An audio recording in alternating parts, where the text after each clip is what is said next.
안녕하세요. 최동욱 변호사입니다. 오늘은 고용유지지원금 부정수급 형사사건을 맡아서 기소유예 처분으로 성공적으로 방어한 사례를 소개해드리겠습니다. 최근 저희 법인에 고용유지지원금 부정수급 그리고 고용보험법 위반 형사사건을 문의해 주시는 분들이 많습니다. 고용유지지원금은 사업주가 근로자에게 제공하는 휴업, 휴직 수당에 대해서 정부가 지원하는 보조금입니다.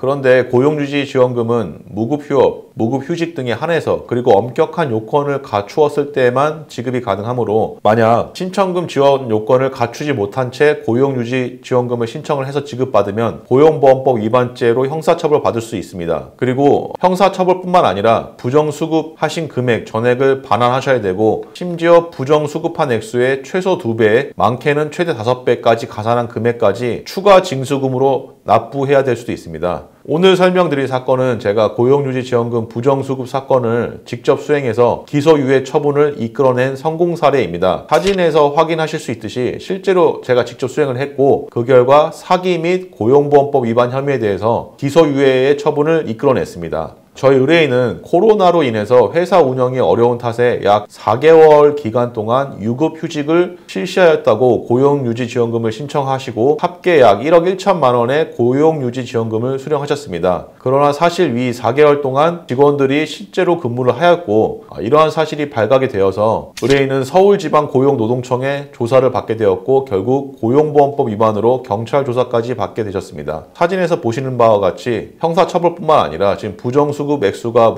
문제가 돼서 그 2배에 달하는 2억 2천만 원의 추가 징수까지 문제가 된 사건이었습니다. 이 형사사건을 의뢰받은 저는 서울지방고용노동청 조사 때부터 함께 출석해서 적극적으로 여러 가지 주장을 개진해서 문제되는 고용유지지원금 및 부당이득금의 액수를 대폭 감경시켰습니다. 그리고 고용보험법 위반 형사사건과 관련해서도 아래 사진과 같이 기소유예에 관대한 처분을 이끌어냈습니다. 그리고 이와 같이 기소유예로 사건이 조기에 종결이 되어서 의뢰인은 별도의 형사재판 및 구속 없이 일상으로 복귀하실 수 있게 되었습니다. 이 사건은 저희의 소명이 잘 받아들여져서 기소유예에 관대한 처분을 받고 종결이 되었지만 보조금 부정수급 시에는 다양한 형사처벌 및 불이익이 반드시 뒤따르기 때문에 각별히 조심하셔야 됩니다. 특히 휴직 고용지원금을 지급받으면서 직원들이 출근하여 업무에 종사하였다면 고용유지지원금을 부정수급한 것에 해당하여 고용보험법 제116조에 따라서 5년 이하의 징역 또는 5천만 원 이하의 벌금이라는 엄중한 형사처벌을 받게 될 수 있습니다. 그리고 고용보험법 제35조는 지원받은 금액 전액을 반환하도록 규정하고 있어서 사업주는 부정수급하신 전액을 즉시 반환해야 될 뿐만 아니라 부정수급한 금액의 2배를 가산한 추가 징수금까지 반드시 납부하셔야만 합니다.